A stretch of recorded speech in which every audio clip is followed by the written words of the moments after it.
ఇప్పుడు ఉషశ్రీ మేడం గారు మనకి శివపురాణాన్ని వినిపిస్తారు. అమ్మ స్వాగతం అమ్మ, నమస్కారం. శ్రీమాత్రే నమః. నమస్తే అమ్మా. శ్రీమాత్రే నమః. ఓం మహాగణపతిభ్యో నమః. ఓం పార్వతీ పరమేశ్వరాభ్యో నమః. మన గురుదేవులు పరబ్రహ్మ పరాత్పర యోగీశ్వరులు తిరుమలకొండ పీఠాధిపతులు శ్రీ శ్రీ శ్రీ రాజరాజేశ్వరానంద స్వామి గురుభ్యో నమః.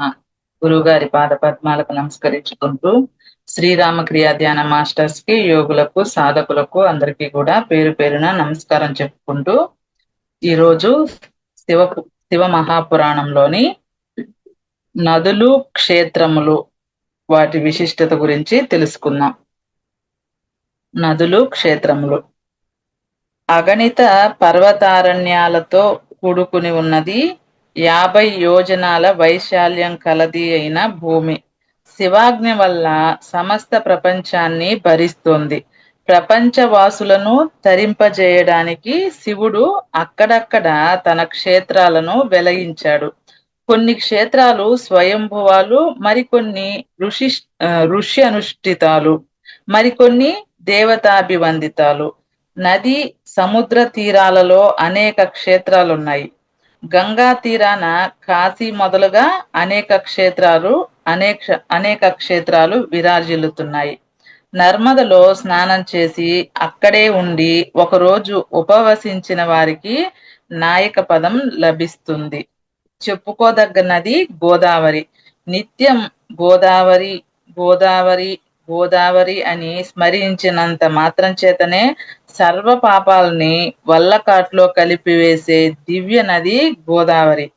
కాశీ క్షేత్రం వల్ల గంగకు పేరు వచ్చినది. గోదావరి నది వల్ల ఇక్కడి క్షేత్రాలకి పేరు వచ్చింది. ఒక్క గోదావరి స్నానం 100 సంధ్య వందనాల పెట్టు. ఒక గోదావరి స్నానం 100 సంధ్యా వందనాల పెట్టు. 100 గోదావరి స్నానాలు యోగాభ్యాసానికి తొలిమెట్టు.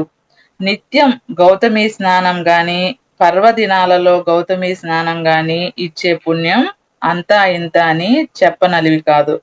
భక్తి శ్రద్ధలతో గోదావరి స్నానం చేసిన వాళ్ళకి బ్రహ్మ బ్రహ్మ హత్య పాపాలు, గోహత్య పాతకాలు, గురుశయ్యాగత ద్రోహాలు ఒకటేమిటి, ఎన్ని మహాపాతకాలు ఉన్నాయో అన్ని మహాపాతకాల మంటలు చప్పున చల్లారిపోతాయి.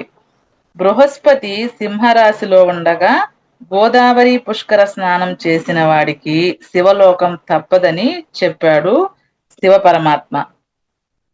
ఎవడు శివభక్తుడో, ఎవడు శివలోకానికి పోవాలనుకుంటున్నాడో, ఎవడు శైవుడో వాడల్లా గోదావరి స్నానం చెయ్యాలి. శివలోకాన్ని ప్రసాదించే దివ్య సరిత్తు గోదావరి. ఆ గోదావరికి నమస్కారం, దాని పుట్టుకకు నమస్కారం, దాని ప్రవాహానికి నమస్కారం, దాని పూర్వం, వర్తమానం, భవిష్యత్తు సమస్తానికి నమస్కారం. గోదావరి అయిన శివానికి నమస్కారం. పదే పదే నమస్కారం, మళ్ళీ మళ్ళీ నమస్కారాలు సమర్పించుకుంటూ ఇంకా కృష్ణవేణి నది ఉంది. విష్ణులోక ప్రాప్తిని ప్రసాదిస్తుందని, తుంగభద్రను ఆరాధించిన వాళ్ళు బ్రహ్మలోకానికి వెళతారని, ఎవరైతే ఏ పుణ్యఫలం వల్లనో బ్రహ్మలోకం చేరి అక్కడ నుంచి పునః భూమి మీద పుట్టవలసి ఉందో వాళ్ళంతా ఖచ్చితంగా సువర్ణముఖి నది తీరాన్నే జన్మిస్తారని చెబుతారు. అందుచేత అటువంటి దివ్య నది తీరస్థ క్షేత్రాలు ముముక్షువులకు సదా వాసయోగ్యాలు అని చెబుతున్నారు. తర్వాత పాపములు అంశలు. క్షేత్రవాసం పుణ్యం గదా అని అక్కడ పాపాచారణ చేయి తగదు సుమా. పుణ్యాలు ఎలా గుణీకృతాలు అవుతాయో పాపాలు అలాగే గుణీకృతాలు అవుతాయని మర్చిపోకూడదు. పుణ్య పాపాలు 3 అంశాలుగా ఉంటాయి. ఒకటి బీజాంశం, ఇది జ్ఞానం వల్ల నశించిపోతుంది. 2 వృద్ధాంశం, ఇది పాపాలన్నీ వృద్ధి చేసుకుంటే పుణ్య వృద్ధాంశ నశించిపోతుంది. పుణ్యాలని వృద్ధి చేసుకుంటే పాపాల వృద్ధాంశ నశిస్తుంది. 3 భోగాంశ. అలా జ్ఞానం వల్ల అత్యధిక పుణ్య నిర్వహణ వల్ల బీజ వృద్ధి అంశలలో నశించిన పుణ్యమో పాపమో పోగా మిగిలిన పాప పుణ్యాలే భోగాంశ. వాటినే అనుభవిస్తాడు జీవుడు. పాపభోగం పోగొట్టుకోవాలంటే 4 మార్గాలు చెప్పబడుతున్నాయి. నిరంతరం దైవారాధన చెయ్యాలి. బ్రాహ్మణులకు దాన ధర్మాధికాలు చేయడం. రెండవది ఏళ్ళు ఊళ్ళు అనకుండా దీర్ఘకాలం తపోమగ్నులవ కావడం. మూడవది ఇవేవీ చేయలేని వాళ్ళకి 4వ మార్గం ఏమిటయ్యా అంటే, మా కర్మ ఇలా కాలిపోయినది కదా అని పాప ఫలాన్ని అనుభవించడమేనట. అందుచేత పాప వినుర్ముక్తుడు కాదలిచిన వాడు ఖచ్చితంగా పుణ్యాలే చెయ్యాలి, సదాచారుడు కావాలి అన్నాడు సుత మహర్షి. ఆ సదాచారాలేమిటో సెలవేయమన్నారు మునులు. మాకు వాటి గురించి చెప్పవయ్యా సుత మహర్షి అని అడిగారు మునులు. ఇప్పుడు సదాచార పాలనం గురించి తెలుసుకుందాం. సుత ఉవాచ. మహర్షి ఇలా చెబుతున్నారు. సుత మహర్షి వారు ఇలా చెబుతున్నారు. ఉష కాలంలోనే నిద్ర లేవాలి. అలా లేస్తూనే ఇష్టదేవతలను తలుచుకోవాలి. అనంతరం దేహ సంసార పోషణార్థం తన ఆదాయ వ్యయాలను పరిశీలించుకొని ధర్మ వితరణకున్న అవకాశాన్ని ఆర్జించాల్సిన అర్థాన్ని నియమించుకోవాలి. ఆయుర్దాయం గురించి, పాపం గురించి, భాగ్యం గురించి, శరీర పాటవం, ఆరోగ్య అనారోగ్య స్థితిగతులు, స్తోమత, తాహతు ఇత్యాదులు భావించుకోవాలి. అనంతరం శౌచ దంత ధావనం, స్నానం పూర్తి చేయాలి. స్నానానంతరం మంత్రపూర్వకంగా విభూతి ధరించాలి. సంధ్యావందనం చేసుకోవాలి. అధమ పక్షం 108 సార్లైనా గాయత్రిని జపించాలి. బ్రాహ్మణుడనేవాడు రోజు ప్రాతకాలాన 1000 సార్లు గాయత్రిని జపించాలి. మంత్రార్థం తెలిసి ధ్యానిస్తే బ్రహ్మ ప్రాప్తి కలుగుతుంది. అలా తెలియకపోయినా మంత్రం మాత్రం జపిస్తే బ్రాహ్మణ్యమైన మిగులుతుంది. అసలు ఏ మంత్రమైనా సరే దాన్ని అర్థాన్ని భావిస్తూ 1000 సార్లు జపిస్తే బ్రహ్మ ప్రావకం అవుతుంది. 100 సార్లు గాని అంతకు తక్కువగా కాకుండా గాని జపిస్తే స్వర్గప్రదం అవుతుంది. 100 కన్నా తక్కువగా ఎంత జపించినా అది లౌకిక జగత్తులో ఆత్మరక్షణార్థం మాత్రమే అవుతుంది.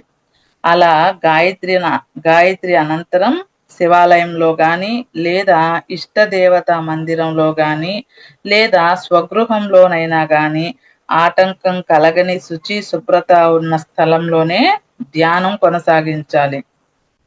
గుర్తుంచుకోండి, కనీసం 1,00,000 సార్లైనా గాయత్రి మంత్రం జపించిన వాడు వైదిక కర్మలకి 1,00,000 సార్లైనా గాయత్రి మంత్రం జపించని వాడు వైదిక కర్మలకి అనర్హుడు. అసలు ఇవన్నీ పాటించాలి అంటే మానవుడు బ్రహ్మముహూర్తంలో లెగవాలి. బ్రహ్మముహూర్తంలో లెగిసి ఇవన్నీ కూడా మన ఆదాయం ఎంత, మనం ఖర్చు ఎంత పెట్టాలి, ఇవన్నీ కూడా ఎవరికి వాళ్ళు బేజారేసుకొని చేసుకుంటే వాళ్ళకి దుఃఖం అనేది అసలు ఉండదు. వాళ్ళు స్వర్గం మనమే సృష్టించుకుంటాం, స్వర్గ నరకాలని మనమే సృష్టించుకుంటాం. మనము హ్యాపీగా ఉంటే అది స్వర్గము. కష్టాలు మనమే కొని తెచ్చుకోకూడదు. మన సంపాదన ఎంతో దానికి అనుగుణంగా మనం ఖర్చు పెట్టుకుంటూ ఉంటే మనకి కష్టం అనేది లేకుండా హాయిగా దైవారాధనతో మంచిగా మనం స్వర్గంలో ఉన్నట్టే మనం ఉండగలము. 12,00,000 సార్లు గాయత్రి జపం చేస్తే వాడికి బ్రహ్మణత్వం అనుసంధానించబడుతుంది. 70 సంవత్సరాలు వచ్చేదాకా సంసారిగా ఉండాలి. ఆ తరువాతే సన్యాసం పుచ్చుకోవాలి. సన్యసించిన వాడు రోజుకు 12 సార్లు ప్రణవ మంత్రం ఉండాలి. ధర్మాచరణం వల్లే ధనం వస్తుంది. ధనం వల్ల భోగ ప్రాప్తి కలుగుతుంది. ధనార్జితం వల్ల క్రమేణా భోగములపై విరక్తి, వైరాగ్యం కలుగుతాయి. అధర్మార్జిత విత్తం తోడి భోగాల వల్ల మరింత మోహం, ఇంకో అంత అజ్ఞానం వస్తుంది. ఇక ధర్మం 2 రకాలు. ఒకటి ద్రవ్యంతో చేసేది, యజ్ఞం, యాగం, వగైరాలు. రెండు దేహంతో చేసేవి, తీర్థయాత్రలు, స్నాన సంధ్యలు మొదలైనవి. బుద్ధిమంతుడు రెండూ ఆచరించాలి. ధర్మం వల్ల ధనం లభిస్తుంది, తపస్సు వల్ల దివ్య రూపం కలుగుతుంది, దివ్యత్వం వల్ల నిష్కామ కర్మాచరణం అలవడుతుంది. తద్వారా చిత్తశుద్ధి వల్ల జ్ఞానం లభిస్తాయి. కృతయుగంలో ధ్యాన మాత్రం చేతనే సమస్తము సిద్ధించేది. త్రేతాయుగంలో తపస్సు చేయడం వల్ల జ్ఞాన సిద్ధి లభించేది. కలియుగానికల్లా అది విగ్రహారాధన వల్లనే సాధ్యమయ్యే స్థితి ఏర్పడిపోయింది. అది అలా ఉంచితే ఇక పాప పుణ్యాల వల్లనే ఫలితాలు ఏర్పడతాయి. పిండి కొద్దీ రొట్టె, ఏది పాపం ఏది పుణ్యం అంటే పరులను మనకితరమైన సమస్త ప్రాణికోటిని హింసించడమే అధర్మం, సంతోష పెట్టడమే ధర్మం. అధర్మం వల్ల దుఃఖం కలుగుతుంది, ధర్మం వలన సుఖం కలుగుతుంది. ఇక యజ్ఞ భేదముల గురించి తెలుసుకున్నాం. అగ్నియందు వాహనం చేయబడే తంతు అగ్ని యజ్ఞం అనబడుతుంది. ఇంద్రాది దేవతలను ఉద్దేశించి చేసేది దేవయజ్ఞం. వేదాధ్యయనమే బ్రహ్మయజ్ఞం. అగ్ని ఎందుగాక ఇతర దేవతలను ఉద్దేశించి చేసే యజ్ఞాలు కూడా ఉన్నాయి. సర్వేశ్వరుడైన శివుడు కాల విభాగంలో 7 వారాల్ని నిర్ణయించాడు. ఆది, సోమ, మంగళ, బుధ, గురు, శుక్ర, శని అని పేర్లతో మసలే ఆయా వారాలలో ఆయా అధిష్టాన దేవతలను పూజించినట్లయితే ఆయురారోగ్య, ఐశ్వర్య, విద్యాభివృద్ధులు కలుగుతాయి. ఇవి కూడా యజ్ఞాల క్రింద లెక్కకే వస్తాయి. మంత్రం, జపం, హోమం, దానం, తపస్సు, స్థండిలంలో గాని, ప్రతిమలో గాని, అగ్నిలో గాని, సద్బ్రాహ్మణు యందు గాని ఆరాధించుట అనేవి 5 రకాల పూజలు. ఇవి మొదటి దానికన్నా రెండవ దానికన్నా మూడవది, అన్నిటికన్నా ఆఖరుదే ఉత్తమమైనది. కళ్ళ జబ్బులు పోవడానికి, తలపోటు తగ్గడానికి, కుష్టి వ్యాధి శమించడానికి సూర్యుణ్ణి ఆరాధించాలి. బ్రాహ్మణులకు భోజనాలు పెట్టాలి. మన ప్రార్థనా శక్తి కన్నా ప్రారబ్ధ బలమే ప్రబలమైనప్పుడు 3 సంవత్సరాల పాటు వరుసగా ఆరాధిస్తూనే ఉండాల్సి వస్తుంది. అసలు గృహస్థు అనేవాడు శుభకార్యాలకు ముందర, అశుభాలకు తరువాత తన నెలకు 3 సార్లు వచ్చే తన జన్మ నక్షత్ర యుక్త దినాలలోనూ ఈ సూర్యాదులందరినీ ఆరాధించాలి. ఇది కూడా నియమం ప్రకారం పద్ధతిగా చేస్తే యజ్ఞంగానే పరిగణించబడుతుంది. అంతదాకా ఎందుకు, అప్పుడు నేను చెప్పిన యజ్ఞం గురించి ఈ విషయాలు చదివినా విన్నా కూడా వాళ్ళకి దేవయజ్ఞం చేసిన ఫలం లభిస్తుంది అని మహర్షుల వారు చెప్పారు. సుత మహర్షుల వారు చెప్పారు. దేవయజ్ఞమునకు దేశకాల పాత్రముల గురించి తెలుసుకున్నాం. అంతా విన్న మునులు దేవయజ్ఞానికి అవసరమైన దేశకాల పాత్రాదులను కూడా తెలియజెప్పమని కోరిన మీదట ఇలా ఆరంభించాడు రోమహర్షణుడు. దేవయజ్ఞాది కర్మలకు గాను శుచిగా ఉండే ఇల్లు, గోశాల, నీటి ఒడ్డు, మారేడు, తులసి, రావి చెట్టు మొదళ్ళు, దేవాలయం, పుణ్య నదీ తీరం అనేవి యుక్తమైన స్థలాలు. ఇవి వరుసగా ఒకదానికన్నా ఒకటి 10 రెట్లు సత్ఫలితాల్ని ఇస్తాయి. నదీ తీరం కన్నా సముద్ర తీరం 10 రెట్లు, పర్వత శిఖరం దానికి 10 రెట్లు ఫలప్రదాలు. అసలు రహస్యానికి వస్తే ఎక్కడైతే మనసు చంచలం కాకుండా ఉంటుందో, ఏకాగ్ర మహాగ్ర స్థాయిని అందుకుంటుందో అక్కడ చేసిన యజ్ఞం వెంటనే గుణం చూపిస్తుంది. మన గురువుగారు చెప్తారు కదా, సహస్రారంలో ఉన్నప్పుడు మనం ఏదైనా కోరిక శివపార్వతులకు చెప్తే అది తక్షణం తీరుతుందని. ఇక్కడ అదే చెప్తున్నారు. అసలు రహస్యానికి వస్తే ఎక్కడైతే మనస్సు చంచలం కాకుండా ఉంటుందో, ఏకాగ్రత మహాగ్ర స్థాయిని అందుకుంటుందో అక్కడ చేసిన యజ్ఞం వెంటనే గుణం చూపిస్తుంది. అయితే ఈ యజ్ఞ దానాదులన్నీ కృతయుగంలో 100కి 100 పాళ్ళు ఫలించేవి. త్రేతాయుగంలో మూడొంతుల ఫలాన్ని ఇచ్చేవి. ద్వాపరం వచ్చేసరికల్లా 50% ఫలిస్తాయి. ఇక కలియుగం మొదటి సగంలో 25% 4వ వంతు ఫలప్రదాలు, ద్వితీయార్ధ భాగంలో అందులో సగం మాత్రమే ఫలిస్తాయని చెప్పారు కదా. యాగాలు కూడా చెప్పాను. ఇక చెయ్యదగ్గ సమయం వినండి. పంచాంగ శుద్ధి గల రోజు మంచిది. అంతకన్నా రవి సంక్రాంతి ఇంకా మంచిది. విషువ, ఆయనాలు, మకర సంక్రాంతి, చంద్రగ్రహణం, సూర్యగ్రహణాలు ఒకదానిని మించి మరొకటి మంచివి. జన్మ నక్షత్రం తటస్థించడం, ఒకానొక వ్రతం యొక్క చివరి వేళ కూడా సూర్యగ్రహణ తుల్యం. మహాత్ములతో కలియడమే జరిగితే అది 1,000,000 గ్రహణ కాలాల కన్నా గొప్ప పర్వమని తెలుసుకోవాలి. ఇక ఎలా చేయాలి అంటే, ఎవరెవరి కుల కుటుంబ ఆచారాల రీత్యా వాళ్ళు చెయ్యాలి. ఇవన్నీ ఒక ఎత్తు. పార్థవలింగ పూజ ఒక ఎత్తు. సర్వ దుఃఖాలు టక్కున సమసిపోతాయి. అపమృత్యువు చేరలేదు. కాలమృత్యువు సైతం గడగడలాడిపోతుంది. సత్కళత్ర పుత్రాదుల్ని, ధనధాన్యాల్ని తక్షణమే ప్రసాదించే దివ్యారాధనం అది. ఇక పార్థవ లింగారాధనం స్త్రీలు పురుషులు కూడా ఆరాధించదగినది. పార్థవలింగారాధనం నీటిలోని మట్టిని తీసుకొని దానికి శ్రీగంధ చూర్ణం, పాలు కలిపి సాధకుడు తన స్వహస్తాలతో విగ్రహంగా మలచాలి.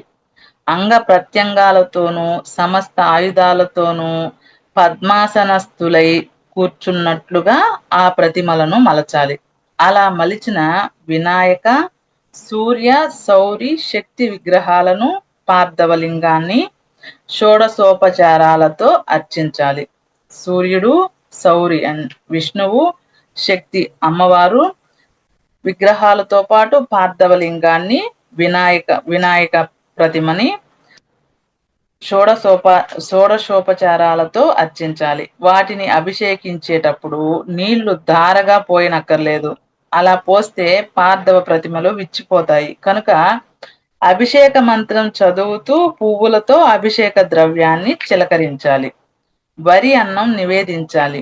ఇంట్లో అర్చించేటప్పుడు మానెడు వరి బియ్యం, వేరే ఎవరైనా మానవులచే ప్రతిష్ఠింపబడిన పార్థవలింగానికి 3 మాణికల బియ్యం, దేవతా ప్రతిష్ఠతానికి 9 మాణికల బియ్యం, స్వయంభులింగానికి 15 మాణికల బియ్యము వండి నివేదించాలి. శివుడికి అభిషేకం చేస్తే చిత్తశుద్ధి కలుగుతుంది.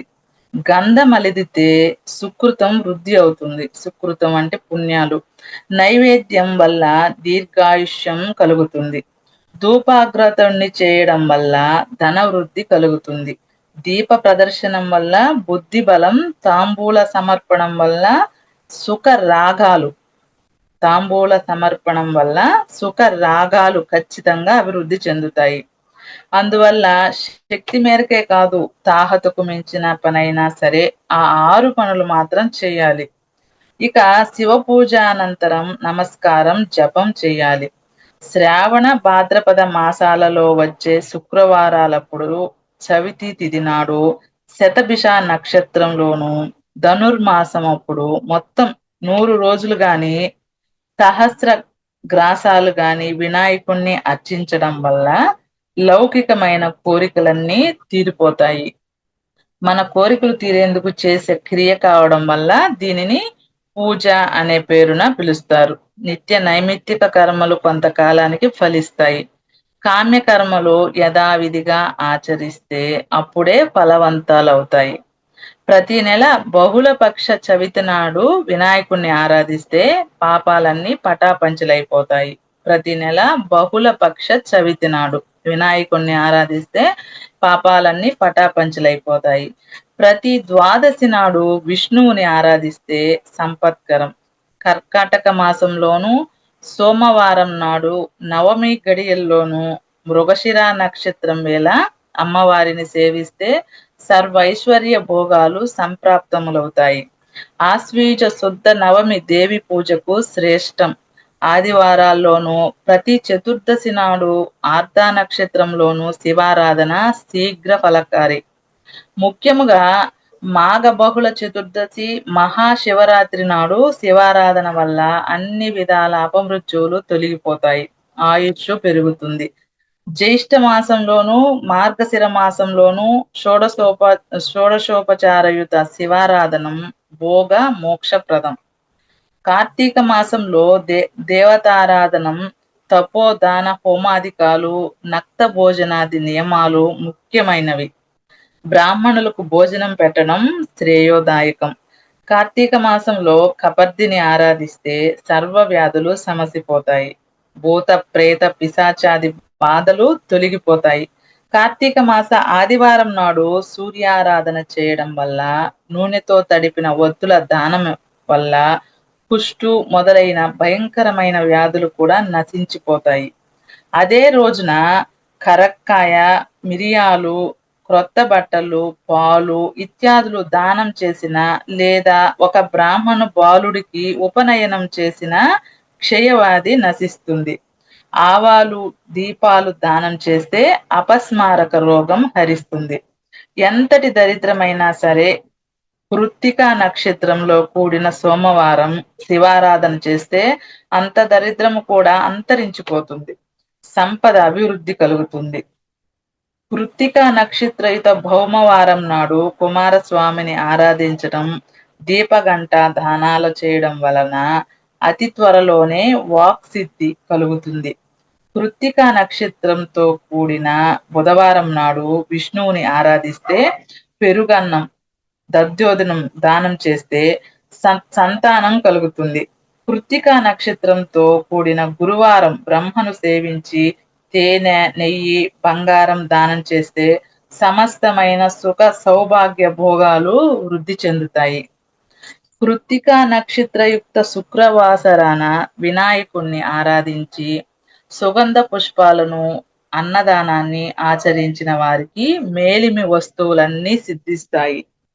సంతాన సంకల్పంతో ఆరాధించి వెండి, బంగారాలు దానం చేసిన స్త్రీ పుత్రవతి అవుతుంది. కృత్తికా తారతో కూడి వచ్చిన మందవారం నాడు దిక్పాలకుల్ని, దిగ్గిజాల్ని, నాగదేవతల్ని, త్రిమూర్తుల్ని, ధన్వంతుని, అశ్విని దేవతల్ని ఆరాధిస్తే రోగాలు, అపమృత్యు భయాలు నశించడమే కాకుండా తక్షణమే ఆరోగ్యం కలుగుతుంది. ఉప్పు, సొంటి, నీళ్లు, ఇనుము, పిప్పిలి, మినుములు, మిరియాలు, మంచి నూనె వంటి కఠిన వస్తు ప్రధానం వల్ల స్వర్గ ప్రాప్తి కలుగుతుంది. ధనుర్మాసం తెల్లవారుజామున, అందుకే ఈ మినుములు, మిరియాలు, ఉప్పు ఇలాంటివన్నీ కూడా ఎవరన్నా ఇచ్చినా కూడా అసలు తీసుకోరు చాలా మంది. అంటే ఇవి కఠిన వస్తు ప్రధానం అంటున్నారు కదా ఇక్కడ. అందుకని అవి ఎవరు కూడా ఇచ్చినప్పుడు చేతులు తీసుకోరు చాలా వరకు తెలిసిన వాళ్ళు. తర్వాత ధనుర్మాసం తెల్లవారుజామున శివ విష్ణాది దేవతలను పూజించి వరి అన్నం దానం చేయడం వల్ల పాపక్షయం, ఆరోగ్యం, ధర్మవృద్ధి, ఇహపరమ భోగాలు, శివైక చిత్త దారుఢ్యం కలుగుతాయి. అంటే శివైక చిత్త దారుఢ్యం అంటే శివుని యందు మనస్సు లగ్నం చేయగలిగే శక్తి కలుగుతుంది అని చెప్తున్నారు. ఇక బిందువు, నాదము, లింగము. బిందువు శక్తి, నాదం శివుడు. బిందు నాదాత్మకమే సమస్త ప్రపంచము కావడం వల్ల ప్రపంచమంతా శివశక్తాత్మకమని తెలుసుకోవాలి. నాదాన్ని ఆధారం చేసుకుని ఉంది బిందువు, దానిని ఆధారం చేసుకుని జగత్తు. అందువల్ల బిందు నాదాలు రెండు జగత్తుకు ఆధారాలు. బిందు నాదాత్మకమైనది అనగా శివశక్త్యాత్మకమైనది శివలింగము. తదారాధనమే జన్మ నివృత్తి. కాబట్టి శివలింగాన్ని సేవించి తీరాలి. అయితే మరో విషయం, శివలింగానికి ప్రణవానికి సామ్యం ఉన్నదంటారు. ఆ పందాలో చూస్తే ఈ శివలింగం 6 విధాలుగా ప్రకటించబడుతుంది. ఈ 6 విధాలు మళ్ళీ 2 పద్ధతులుగా ఉన్నాయి. ప్రణవ భాగం అకారము, ఉకారము, మకారము, బిందువు, నాదము, ప్రణవ సమస్తం. తర్వాత 1వ విధానం ఏంటంటే ఆచారలింగము, గురులింగము, శివలింగము, చరలింగము, ప్రసాదలింగము, మహాలింగము. 2వ విధాన లింగం గురులింగము, చరలింగము, ప్రతిష్ఠిత యంత్రలింగము, బిందులింగము, నాదలింగము, ప్రణవలింగము. ఇక్కడ గురులింగము అని చెప్పున్నారు కదా. గురులింగము అంటే గురువు ఒక లింగ రూపంలో ఆ సదాశివుని రూపమే అని ఇక్కడ తెలియజేస్తున్నారు. ఆ గురువుకు సేవ చేసినా కూడా మనము సమస్త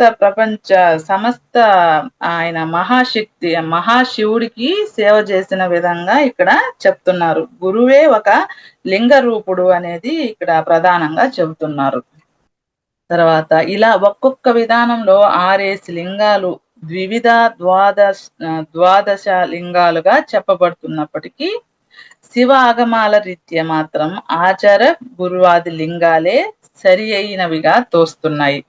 ఈ 6 లింగాలను అనుదినం ఆరాధించాలి, మహా నైవేద్యాలు సమర్పించాలి. తేనె, నెయ్యి, 12 మానికల బియ్యం, 12 దొన్నెల పెసరపప్పు, 12 రకాలైన కూరగాయలు, నేతితో వండిన పిండి వంటలు, కుడుములు, పాలు, పెరుగు, 12 టెంకాయలు, 12 పూజా ఫలాలు, 36 తమలపాకులు, పచ్చకర్పూర చూర్ణం, నకం అనే గంధ విశేషం యొక్క చూర్ణం, చెంగల్వాది పంచ సుగంధ ద్రవ్యాలు, తాంబూలం అనే వాటి సమర్పణని మహా నైవేద్యం అంటారు. వీటన్నిటిని కలిపి మహా నైవేద్యం అంటారు. దానిని శివార్పణం చేసి బ్రాహ్మణాది వర్ణక్రమంలో భక్తులకు పంచిపెట్టాలి. ఇలా 100 మహా నైవేద్యాలు చేస్తే వచ్చే జన్మలో రాజై పుడతాడు. 1000 మహా నైవేద్యాల ఫలం స్వర్గంలో పూర్ణాయువుతో సుఖించడం, 30,000 మహా నైవేద్యాల వల్ల వైకుంఠవాసం, జన్మరాహిత్యం, 36,000 మహా నైవేద్యాలు కలిపి ఒక జన్మ నైవేద్యం అవుతుంది. కార్తీక మాసంలోను, సంక్రాంతి నాడు, పర్వదినాల్లోనూ, వ్యతిపాతలప్పుడు, పౌర్ణమి అమావాస్యలలోనూ, జన్మ నక్షత్రాలప్పుడు మహా నైవేద్యం సమర్పించడం మంచిది. కనీసం సాలుకొక్కసారి వచ్చే జన్మదిన సందర్భంగానైనా మహా నైవేద్యం సమర్పించుకోవడం శ్రేయోదాయకం.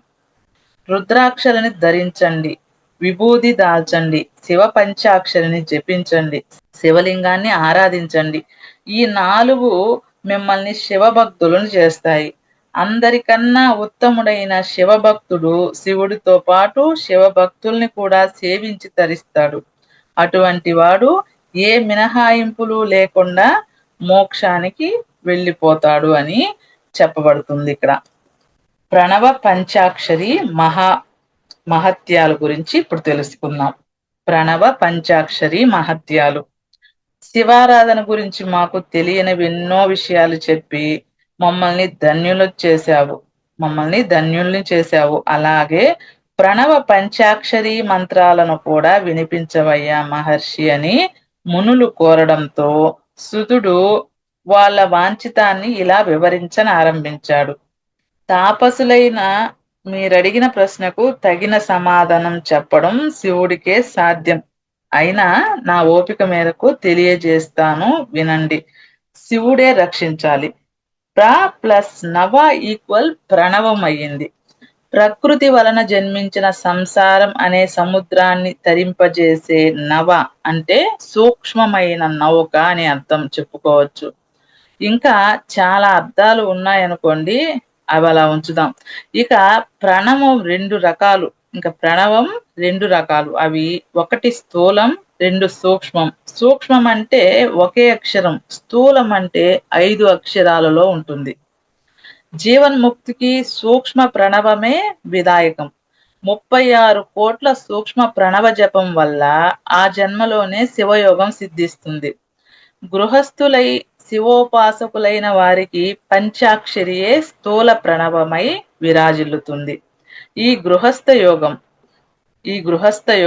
1 క్రియాయోగం, 2 తపోయోగం, 3 జపయోగం అని 3 రకాలు. 10 మంది క్రియాయోగుల కన్నా ఒక తపోయోగి, 10 మంది తపోయోగుల కన్నా ఒక జపయోగి అత్యుత్తములని తెలుసుకోవాలి. ఇక బంధ మోక్షం గురించి తెలుసుకున్నాం. తదనంతరం బంధ మోక్షం గురించి చెప్పసాగాడు సుత మహర్షి. ప్రకృతి ఒకటి, బుద్ధి ఒకటి, త్రిగుణాత్మకమైన అహంకారం ఒకటి, పృథ్వీ వ్యాధి పంచభూతాలకు చెందిన తన్మాత్రలు 5 అనే ఈ 8 వల్ల ఏర్పడేదే బంధనం. దానికి కట్టుబడ్డవాడే బద్ధుడు. ఆ 8 వశపరుచుకున్నవాడే ముక్తుడు. జీవుడు తాను చేసిన సుకృత దుష్కృతాల వలన కర్మరజ్జువులచే కట్టబడిన వాడై స్థూల సూక్ష్మ కారణాల దేహత్రయ కృత కర్మానుసారంగా సంసార చక్రంలో పడి పరిభ్రమిస్తుంటాడు. ప్రకృత్యాదులు మహాచక్రం, శివుడొక్కడే ప్రకృతికి అతీతుడని తెలుసుకొని ఈ చక్ర భ్రమణంలోంచి బయటపడేందుకు గాను చక్రవర్తి అయిన శివుణ్ణి ఆశ్రయించాలి. తద్వారా శివానుగ్రహం లభిస్తుంది. నిజానికి నిస్పృహుడు, పరిపూర్ణుడు అయిన ఆయనకు ఈ పూజలు, పురస్కారాలు ఏమీ చెయ్యాల్సిన పని లేదు. కానీ చెయ్యాలి. ఎందుకంటే సహజంగా సాంబుడు ప్రకృతి అతీతుడే అయినా కూడా ఇలా తననే నమ్ముకుని ఆరాధించే వారి పట్ల నిష్కలుడుగా కాక సకలుడై అనుగ్రహిస్తాడు. శ్రీమాత్రే నమః. అందరికీ ధన్యవాదాలు.